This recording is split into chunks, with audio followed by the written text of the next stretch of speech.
Bonjour, en fonction de l'heure à laquelle vous êtes en train de nous suivre, soit bonjour, bonsoir, bon après-midi. Nous sommes très heureux de vous recevoir à ce premier live de notre chaîne Santé et Société. Je suis Dr Jean-Pierre Kabongo.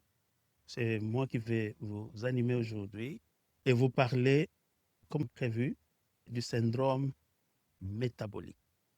J'espère qu'il y en a qui sont encore en train de se connecter. Euh, Nous sommes quelque peu en retard, nous aussi, et on s'excuse pour ça. Et nous avons choisi ce thème, syndrome métabolique, puisque c'est quelque chose de très important, d'autant plus que ça englobe beaucoup de choses que nous sommes en train de faire ici. Qu'est-ce que c'est que le syndrome métabolique? Je vais aller avec quelques slides de temps en temps pour vous montrer. Ça, c'est notre mouvement que nous avons commencé, Homestead Education. J'espère que vous avez déjà entendu parler. Et nous avons 3 piliers. Nous aimerions faire de votre maison votre clinique, et faire de votre cuisine votre pharmacie, puisque nous pensons que votre alimentation doit être votre premier médicament. Donc, dans ce mouvement, nous sommes en train d'insister sur comment vous prendre en charge de la façon la plus simple possible pour que vous puissiez rester en santé et vivre heureux jusqu'au dernier jour. Ce n'est pas que nous sommes contre les médicaments, mais nous pensons que les médicaments, ils ont leur place, surtout dans la médecine aiguë, mais nous pensons que si vous pratiquez ce que nous appelons les soins de santé pré-primaires, et nous revendiquons ici par le mouvement Homestead Education, vous allez rester beaucoup plus en santé et vivre beaucoup plus heureux et pendant plus longtemps que penser seulement aux médicaments qui, eux aussi, viennent avec beaucoup d'effets secondaires. Alors, sans trop tarder, passons à notre sujet du jour. Là, c'est ma petite biographie.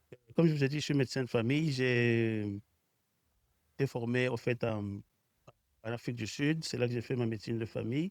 Et puis, je continuais ici au Canada, où je suis enregistré comme membre du collège de médecins de famille.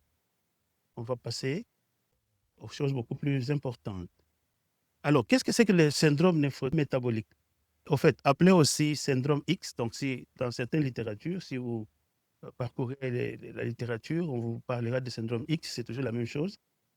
En fait, ce n'est pas une maladie unique, c'est plutôt un déséquilibre global du métabolisme.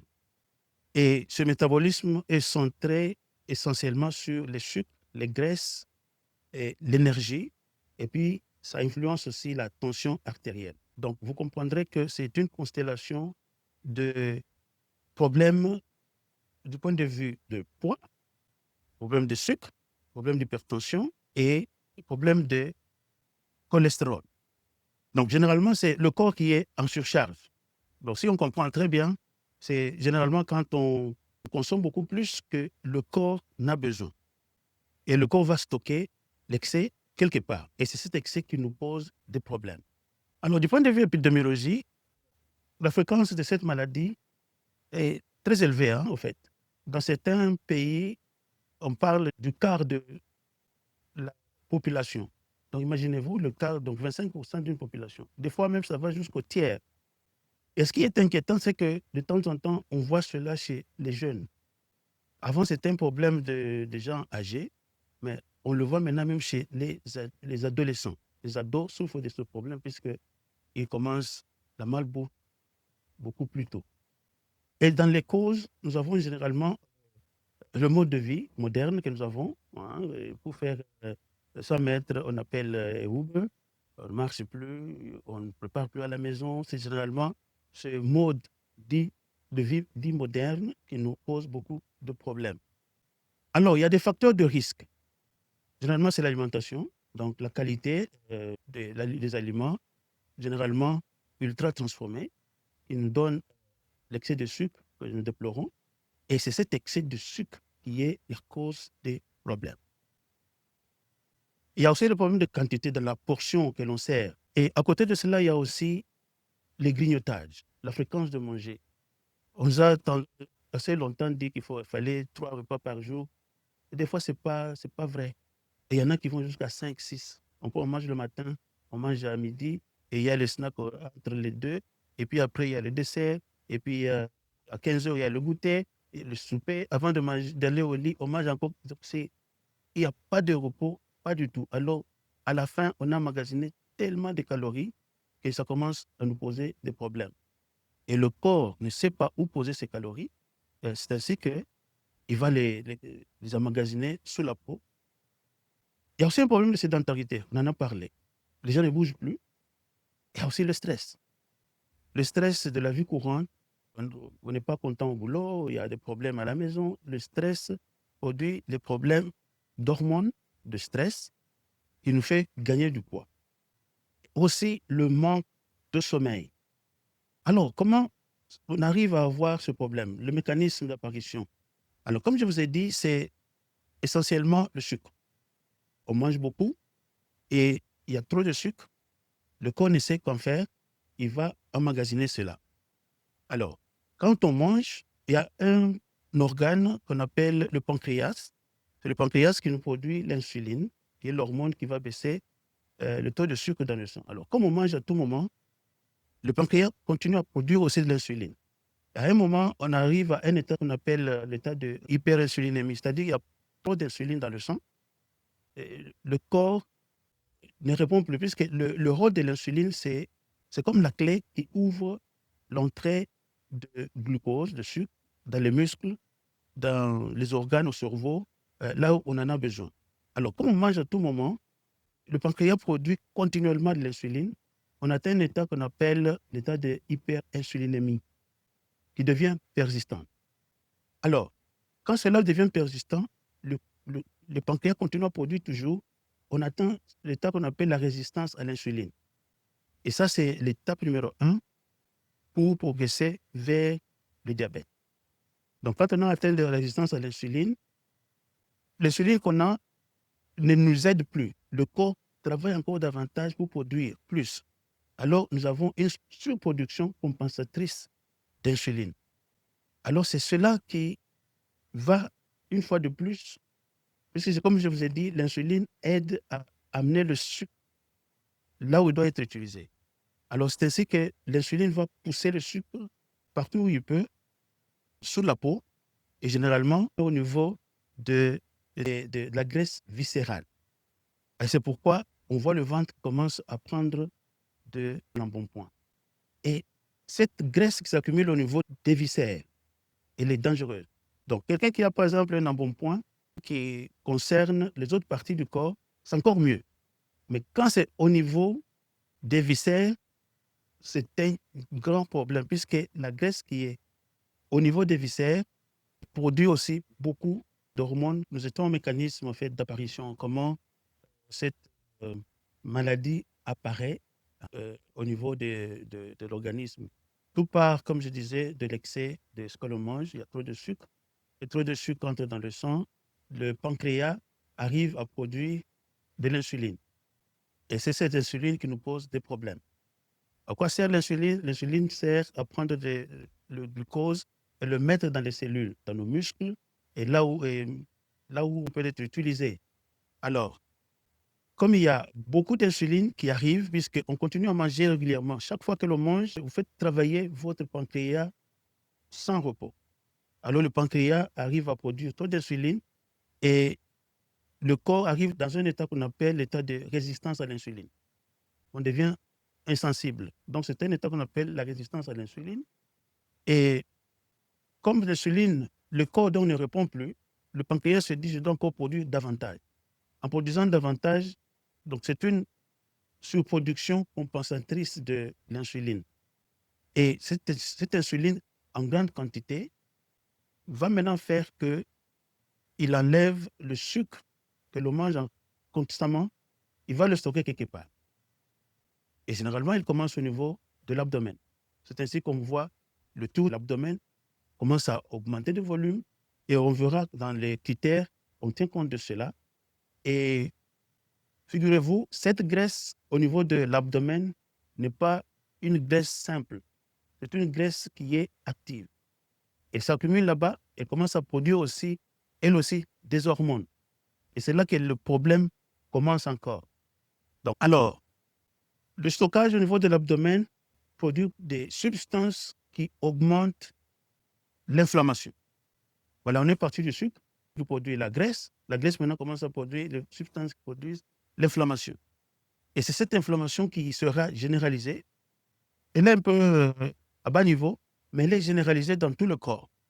Et quand ça arrive maintenant au niveau des artères, ça détruit la partie intérieure des artères.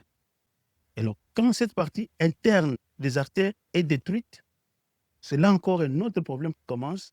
Et il y a aussi production des acides gras et d'autres substances comme le cholestérol qui va venir se greffer là où il y a de l'inflammation. C'est ainsi qu'il y a une qui commence. Alors, quand les artères sont inflammées et deviennent rigides et ne réagissent plus, alors vous avez l'hypertension. Vous allez voir le médecin, il commence à vous donner les produits contre l'hypertension. Donc, si vous n'avez pas arrêté le sucre, le processus continue. Même si vous prenez les produits contre l'hypertension, c'est ainsi qu'il y a des gens, même en étant sous produits contre l'hypertension, vous faites une crise cardiaque. Donc, ça peut arriver aussi. Et il y a le cholestérol qui va se greffer dessus. Et quand ça se greffe, il peut y avoir le calcium qui se greffe dessus et ça diminue maintenant la lumière, donc la dimension interne de vos artères. Et quand cette dimension interne est diminuée, quand ça arrive au niveau du cœur, le sang ne passe plus, vous pouvez avoir un infarctus du cœur. Quand ça se bloque, et si le sang ne passe plus, vous avez mal, une crise cardiaque. Ça se passe au niveau du cerveau, vous faites un AVC. On verra cela dans les complications. Donc, si on a compris ça, on peut déduire même le traitement à partir de ces diapos ici, donc qui est tellement important. Alors, en dernière phase, le sucre ne s'arrête pas seulement au niveau des vaisseaux. Cette inflammation généralisée va affecter les mitochondries. Ce sont les petits organelles qui se trouvent dans les cellules qui sont à la base de la production d'énergie. Alors, c'est ainsi que généralement on se sent fatigué. Même si on a dormi pendant 10, 12 heures, on est toujours fatigué. Donc, c'est le sucre qui nous cause tout cela. Et ça fait partie des symptômes. Donc, on peut déduire tout ça à partir de la pathophysiologie. Et le slide qui vient ne fait qu'expliquer en fait ce que j'ai dit tantôt. Et on peut passer, puisque tout a été dit. On va au slide qui suit. Maintenant, c'est les symptômes. Les symptômes, on a compris, généralement, c'est silencieux. Au début, il n'y a pas de signe, on ne sent rien. Et puis après, on remarque qu'on a pris un peu de centimètres sur le tour de l'abdomen. Les habits commencent à serrer un tout petit peu. Bon, c'est que généralement, s'il y a aussi quelques signes, j'ai parlé de la fatigue, quand ça atteint les organelles qui produisent de l'énergie, on se sent fatigué. Il y a plus de poids abdominal généralement à cause de la graisse que l'insuline a mis dedans. On a envie de consommer du sucre, puisque chaque fois que le sucre baisse dans le sang, we are craving, comme on dit. Il y a des difficultés à perdre du poids, puisque constamment on mange, on ne va pas perdre du poids. Et puis, l'hypertension, les artères deviennent très, très dures comme des caoutchoucs. Ça ne réagit plus comme il faut au battement du cœur. Généralement, ça commence un tout petit peu. Vous avez environ 130 sur 85, 130 sur 90, petit à petit comme ça. Et si rien n'est fait, vous arrivez à avoir une hypertension et puis vous commencez à prendre des médicaments. Alors, on atteint maintenant les critères de diagnostic. Dans le diagnostic, il y a 5 critères. Je vais passer un peu, on en a parlé déjà. Le premier critère, c'est le tour de la hanche. Donc, vous mettez votre mètre ruban au niveau du nombril. Généralement, si ça va au-delà de 102 cm, donc pour ceux qui mesurent en inches ou en pouces, c'est 40 pouces. Vous avez un problème. Chez les femmes, c'est encore un peu moins. Au-delà de 88 cm, vous notez 1. La tension artérielle, si c'est au-delà de 130 sur 85, vous notez 1. Ou carrément, vous êtes déjà sous médicament contre l'hypertension. Au numéro 3, nous avons le sucre qui monte. Puisqu'on mange constamment, le sucre monte et quand ça dépasse 5-6 millimoles, pour ceux qui mesurent en millimoles, et ceux qui mesurent en milligrammes par décilitre, c'est 100. Quand c'est au-delà de 100, vous mettez 1. Et au quatrième point, c'est la c'est le cholestérol. Dans le cholestérol, nous avons de plusieurs types. Il y a les triglycérides, il y a les bons et les mauvais cholestérol. Les mauvais cholestérol montent, il y a les triglycérides qui montent. Si c'est au-delà de 1,7, vous notez 1. Pour ceux qui mesurent en milligrammes par décimole, c'est 150. Ou carrément, si vous êtes déjà sous traitement, on vous donne les produits qu'on appelle les statines. Si vous prenez déjà ça, c'est un point, vous notez. Et au 5e point, le bon cholestérol, ça s'appelle HDL. HDL, c'est de l'anglais, High Density Lipoprotein. Donc, c'est le bon cholestérol qui nous protège. Malheureusement, lui, dans ce cas, il baisse. Donc, si c'est baissé, vous notez un point. Si c'est moins de 1 millimole, vous notez un point. Et chez la femme, c'est encore moins. Donc, si c'est 1,3, vous notez un point. Alors, sur les 5 critères, si vous totalisez 3, vous avez le problème de syndrome métabolique. Alors, il y a aussi ce qu'on appelle les maladies similaires. Donc, c'est les maladies qui se présentent comme symptômes métaboliques, mais qui peuvent se confondre. Le tout premier, c'est le diabète de type 2. Ça peut être un diabète simple. Il y a des diabétiques de type 2 qui sont maigres aussi, qui n'ont pas de problème de poids. Ça peut se confondre. Vous prenez le sucre, vous pensez que c'est le diabète, c'est le syndrome métabolique, alors que ça n'est pas un. Même si c'est le diabète, c'est une complication, on le verra, du syndrome métabolique. Il y a l'obésité isolée, surtout abdominale. Il y a des gens qui sont gros, qui n'ont pas de problème de sucre, la tension est normale, donc ça peut se confondre. Si votre tension est normale, vous n'avez pas de problème de cholestérol, vous n'avez pas tout cela, c'est une obésité isolée qui peut poser d'autres problèmes par exemple des genoux et consorts. Donc, ce n'est pas le syndrome métabolique. Il y a l'hypothyroïdie. Généralement, dans l'hypothyroïdie, on gagne du poids puisque la thyroïde ne fonctionne pas très bien et le métabolisme est diminué. Il y a le syndrome de Cushing. Là, on commence à parler des hormones, c'est un peu plus compliqué. Et si vous avez un problème de poids comme cela, il faut voir votre médecin de famille. Ça peut être l'une de ces choses et vous pensez que c'est juste un poids normal. Ce n'est pas normal. Il y a aussi le syndrome des ovaires polycystiques. Ça, c'est très courant. Actuellement, on parle de jusqu'à 15% de jeunes filles qui se marient, qui n'arrivent pas à avoir les enfants. Donc, ils ont du poids, des problèmes de poids, ils produisent les androgènes, la testostérone qui monte chez les femmes. Ils commencent à avoir la barbe, ils ont de l'acné, ils commencent à perdre même leur menstruation. Ils ne tombent pas enceintes, c'est courant. Mais il y a aussi les additifs qu'on met dans la nourriture qui sont incriminés dans ce problème de syndrome des ovaires polycystiques. Il y a aussi les dyslipidémies familiales, donc les gens qui sont en famille, leur foie produit beaucoup de graisse et ça peut être confondu à cela. Donc, il faut en tenir compte. Il y a aussi, évidemment, les maladies rénales qui peuvent se confondre à cela, puisque généralement, ça peut causer l'augmentation de la tension artérielle, alors qu'on n'a pas de problème de métabolisme. Donc, on arrive maintenant aux complications. On en a déjà parlé, elles sont de plusieurs types. Et parfois, vous vous en doutez, les premières et les plus dangereuses, sont des complications cardiovasculaires. On a parlé de l'infarctus. Vous avez de la chance, vous survivez. Mais si c'est une grosse artère qui est atteinte au niveau du cœur, vous êtes parti. C'est des AVC. Le mécanisme, je vous en ai parlé. L'inflammation causée par l'insuline endommage les artères. Et puis après, il y a les graisses qui viennent s'accumuler dessus. Il y a du calcium qui s'accumule. Ça bouche les artères. Et puis, on fait soit un AVC. Il y a aussi des maladies artérielles périphériques au niveau des pieds. Vous avez des douleurs, vous marchez, généralement, ça crée ce qu'on appelle une claudication intermittente. Donc, vous marchez, après avoir marché un temps, vous avez des douleurs dans la jambe. Vous vous arrêtez, la douleur cesse. Ce n'est pas normal, il faut voir votre médecin. Vous pouvez faire une insuffisance cardiaque. Il peut y avoir aussi une mort subite. Vous tombez là, vous êtes parti. Et généralement, dans certains coins, on va commencer à incriminer l'oncle ou la tante, alors que le problème, c'était le sucre que vous avez annexé. Il y a des complications neurologiques. Alors, vous comprenez que si la lumière, donc la section interne des artères qui vont au cerveau, si elle est diminuée d'une façon générale, votre cerveau ne reçoit plus beaucoup de sang. Alors, si le cerveau ne reçoit pas normalement le sang, vous pouvez commencer à faire des trous de mémoire. Et puis après, si ça progresse, on parle de la démence vasculaire. Ça peut ne pas aboutir à un AVC, mais vous commencez à chercher des mots, vous ne comprenez pas, et même qui oublient même leur nom. Il y a un déclin cognitif. Vous commencez à oublier, vous ne vous rappelez plus des problèmes puisque le sang n'arrive plus au cerveau. Et d'ailleurs, dans le sucre, ça c'est une parenthèse, actuellement on parle de diabète de type 3. Puisque le corps, s'il y a beaucoup d'insuline, trop d'insuline dans le sang, ben, cette insuline va chercher à envoyer le sucre partout où il peut aller, dans les cellules adipeuses aussi. Alors ça se transforme en graisse.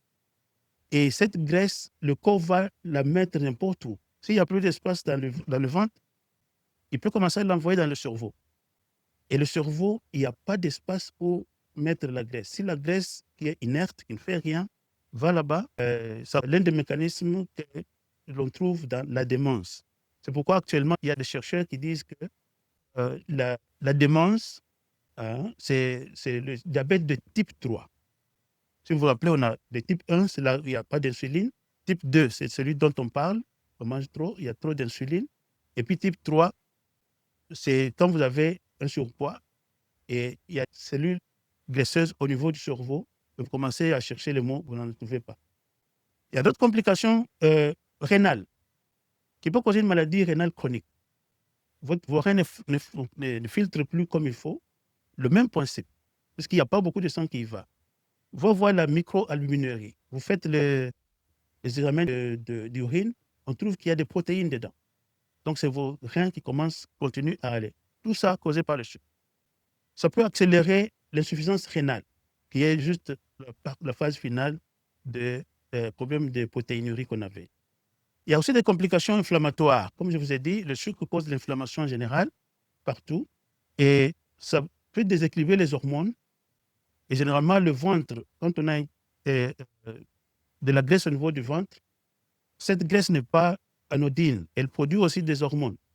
Chez l'homme, il tend à produire beaucoup d'estrogènes. Et les estrogènes vont détruire la testostérone. Et quand on n'a pas de testostérone, on perd la masse musculaire, on n'a pas de force, on n'est pas persévérant. C'est difficile de même prendre un projet et le terminer. On se sent fatigué. Évidemment, ceux qui sont mariés au lit, ils commencent à avoir beaucoup de problèmes. Et c'est des fois comme ça qu'on découvre le jeune marié qui vient, puisqu'il a des problèmes. On a parlé de syndrome d'ovaire polycystique ou polykystique. Voilà. Il y a aussi des complications musculo-squelettiques. Donc, c'est des arthroses qui vont vous donner des douleurs chroniques au niveau du dos. Il y a une diminution de la mobilité et de la capacité physique. Donc, c'est une maladie qui peut atteindre toute partie du corps. C'est pourquoi on a préféré commencer par ceci, puisque ça peut avoir des implications partout. Au niveau des yeux, des reins, des muscles, des os, comme on le voit, du cerveau, du foie, partout. Tout cela causé par le sucre.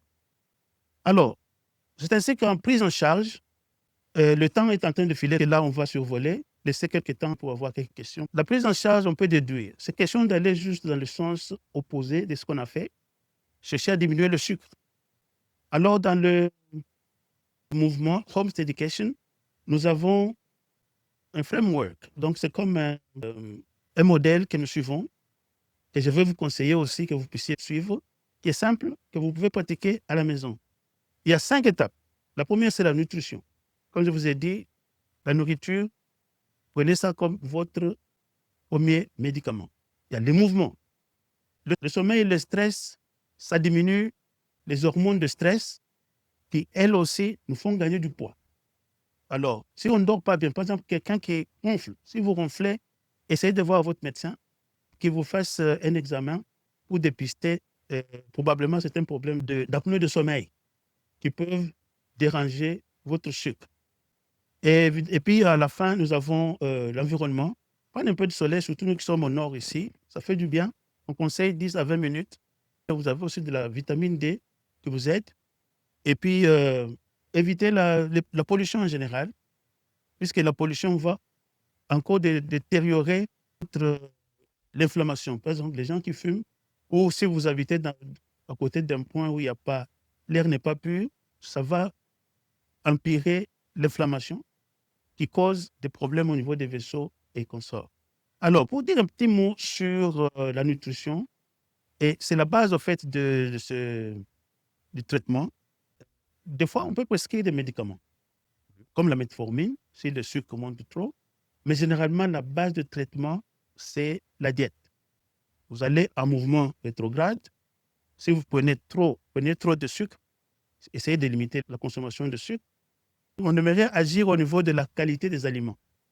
Pour la qualité des aliments, il faut choisir les aliments à faible index glycémique.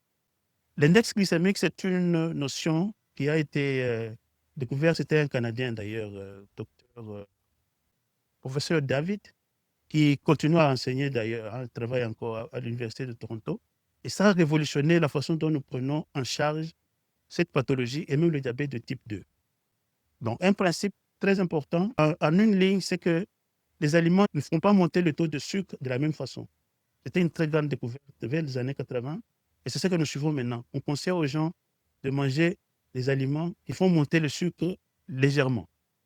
Ce n'est pas nécessairement les aliments qui sont sucrés. Pour vous donner un exemple, la patate douce, la pomme de terre. La pomme de terre, a priori, quand vous la goûtez, elle n'est pas sucrée. Mais la patate douce est sucrée. Bien que sucrée, la patate douce fait monter le sucre lentement. Alors, ce qui fait que quand ça monte lentement, vous ne le sentez pas. Donc, on conseille aux gens d'aller vers les aliments qui font monter moins de sucre. Les aliments enlevés, c'est comme du pain blanc, du riz blanc. Ça fait monter le sucre très haut. C'est des trucs à enlever. Mais allez beaucoup plus avec les aliments qui ont un faible index glycémique, qui est moins de 55%. Nous avons sur notre chaîne en anglais une très bonne vidéo sur l'index glycémique. On va traduire ça aussi en français pour les francophones. C'est là que vous allez commencer. Alors là, on va nous arrêter là pour permettre aux gens de pouvoir envoyer quelques questions. Donc, nous avons la ligne pour poser des questions. C'est le 1-855-506-70. Alors, ça, c'est gratuit pour ceux qui sont en Amérique du Nord. Alors que si vous êtes en dehors de l'Amérique du Nord, il y a un lien, vous pouvez cliquer. Et merci d'être encore là. Voilà, nous revenons pour la deuxième et dernière partie sur les questions sur l'exposé que l'on venait de faire sur le syndrome métabolique. Il y a des gens qui ont envoyé quelques questions. Nous en avons sélectionné quelques-unes. On n'aura pas le temps de répondre à toutes les questions, malheureusement, à cause du temps. On a pris quelques-unes. La première, quelqu'un voudrait savoir, vous avez parlé de mouvement, il faut bouger. Alors, quel est le sport conseillé? Bon, le sport, je ne vous donnerai pas un sport particulier, puisque comprenez que nous parlons de changement de style de vie ici. Ce n'est pas quelque chose que vous devez choisir et le faire une fois et puis oublier. C'est pourquoi il faudrait que ce soit quelque chose que vous aimez. Alors, généralement, on conseille un sport modéré. On parle de 150 minutes par semaine.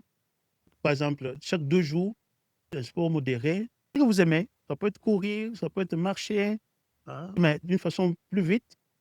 Pendant 30-45 minutes, c'est suffisant. Et ça doit être quelque chose qui est régulier. Donc, ce ne soit pas comme si vous sentez que c'est une obligation, mais ça doit être quelque chose que vous aimez. Et dans le sport, je mets le mouvement. On conseille aussi, après avoir mangé, de marcher. Donc, venez de manger et ne restez pas assis, puisque là, quand vous restez assis, tout ce que vous avez mangé entre dans le sang. Alors, ne faites qu'un petit mouvement en marchant, même dans votre maison. Vous allez à gauche, à droite, rentrer, ça vous aide. Ça aide à ce que le sucre que vous venez de manger puisse rentrer dans les muscles et le taux va ainsi diminuer. Voilà. Il y a aussi une question sur la nourriture. Quoi manger? Voilà. On en a ébauché un peu.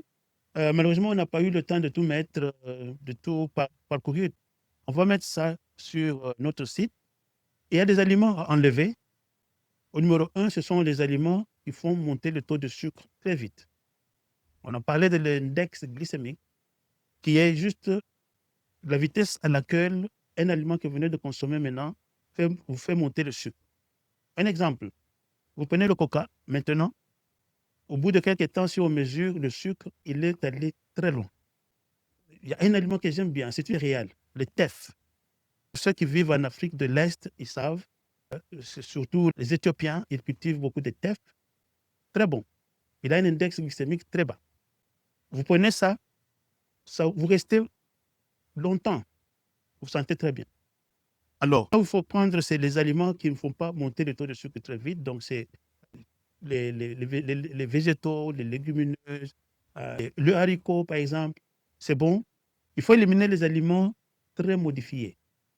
Vous allez au supermarché, vous lisez, vous voyez qu'il y a 4-5 condiments à l'intérieur. Évitez.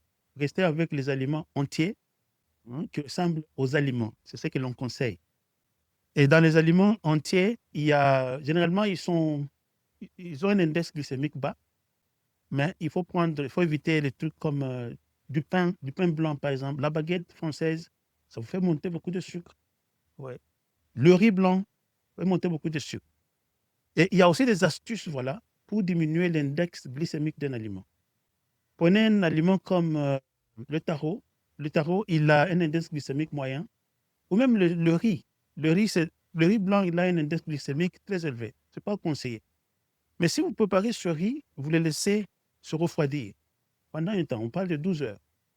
Et même quand vous le réchauffez, son index glycémique ne sera pas très élevé puisqu'il va se digérer très lentement. Et généralement, il tombe à un index glycémique moyen. Donc, c'est des astuces comme ça qui vont faire que le sucre que vous mangez ne va pas très monter afin de provoquer la production de l'insuline, puisque c'est l'insuline qui nous pose des problèmes. Voilà, il y a des astuces comme ça qu'on va mettre sur notre présentation. Par exemple, quand vous mangez, il faut mélanger les aliments.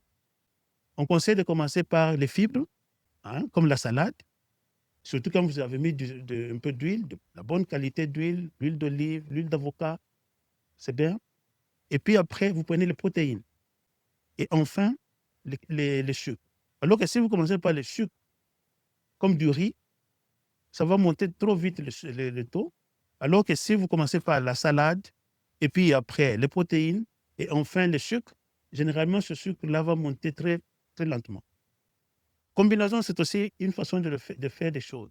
Évitez de manger un seul aliment. Ne prendre que du riz, ça va monter le sucre très haut. Alors que si vous combinez ce riz avec d'autres histoires, de la bonne graisse, des fibres, des protéines surtout, la digestion est lente. Donc, tout ce qui donne une digestion lente, c'est bon. Alors, la dernière question, c'est là qu'on va s'arrêter puisque le temps est en train de filer. C'était sur les suppléments alimentaires. Ça, c'est une très bonne question.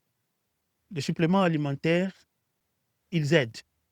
Prenons par exemple de la vitamine D. Quand je dis vitamine D, les gens qui vivent dans les pays chauds ne comprennent pas de quoi je parle. Mais quand vous êtes au nord, là où il fait froid, vous n'avez pas beaucoup de soleil, surtout en hiver, la vitamine D, c'est très, très important. Surtout la vitamine D qui est couplée à la vitamine K2. Très important. Puisque la vitamine D, qu'est-ce qu'il va faire? Il va enlever, c'est ce qui va permettre que vous puissiez prendre le calcium qui circule dans votre sang et le mettre dans les os. Et je vous ai parlé dans la genèse de l'hypertension. Donc, quand l'insuline a fait accumuler la graisse au niveau du ventre, la graisse du ventre commence à produire les produits qui causent l'inflammation, laquelle inflammation abîme les vaisseaux artériels. Et c'est cela qui commence qui fait monter la tension. Maintenant, là où les vaisseaux artériels sont abîmés, il y a le calcium qui est dans le sang qui va venir se greffer dessus. Et des fois, ça devient vraiment du calcium. Quand vous faites, par exemple, un scanner, il y a même un scanner qu'on fait là pour savoir si la personne peut avoir un problème de l'infarctus, surtout les personnes âgées ou ceux qui ont gardé le sucre pendant longtemps. Vous allez voir tous les artères apparaissent comme des petits os. C'est du calcium. Alors, quand vous prenez de la vitamine D, il prend du calcium et le met dans les os, puisque c'est là que la vitamine D, normalement, doit être, dans les os et dans les muscles. Et surtout, quand vous prenez la vitamine D associée à la vitamine K2, la vitamine K2 va faire que ça puisse enlever même le calcium qui est déjà dans les artères, là, ça puisse le remettre dans les os. Donc, le meilleur supplément à prendre, surtout les gens qui sont au nord, c'est la vitamine D avec vitamine K2. Il y a aussi d'autres suppléments comme du magnésium. C'est très bon. Il cause une relaxation musculaire, relaxation des vaisseaux. Donc, si les vaisseaux ne sont pas encore calcifiés, le magnésium est bon puisqu'il va ramollir un peu ces vaisseaux-là pour qu'ils puissent réagir. Donc, si les vaisseaux réagissent au mouvement du cœur, la tension ne va pas trop monter. Donc, c'est ainsi que le magnésium, surtout le magnésium qui peut être absorbé comme le magnésium glucinate, c'est très bon puisque ça va faire que ça peut même faire baisser la tension artérielle. Donc, si vous prenez du magnésium, vous avez le problème d'hypertension associé aussi du magnésium, mais parlez-en à votre médecin puisque ça peut baisser la tension artérielle. Alors, si vous combinez avec les médicaments que vous prenez, la tension artérielle peut baisser beaucoup plus bas. Vous allez commencer à avoir des étourdissements. Ce n'est pas bon. Donc, parlez-en à votre médecin. Alors, c'est sur ce qu'on va s'arrêter. Je ne peux que vous dire merci pour tous qui avez été nombreux en ligne. Vous avez suivi, vous avez répondu nombreux à cette première sortie de notre chaîne Santé et Société. Nous espérons que nous allons avoir beaucoup d'autres occasions comme ça où nous allons faire le partage. Et tout ce dont nous avons parlé aujourd'hui, vous allez le retrouver en ligne. Et puis, ça va vous aider à entrer dedans. Si vous connaissez quelqu'un qui souffre de ce problème, partagez, envoyez-leur ce dont nous avons parlé aujourd'hui. Vous aurez sauvé une vie. Merci et à la prochaine.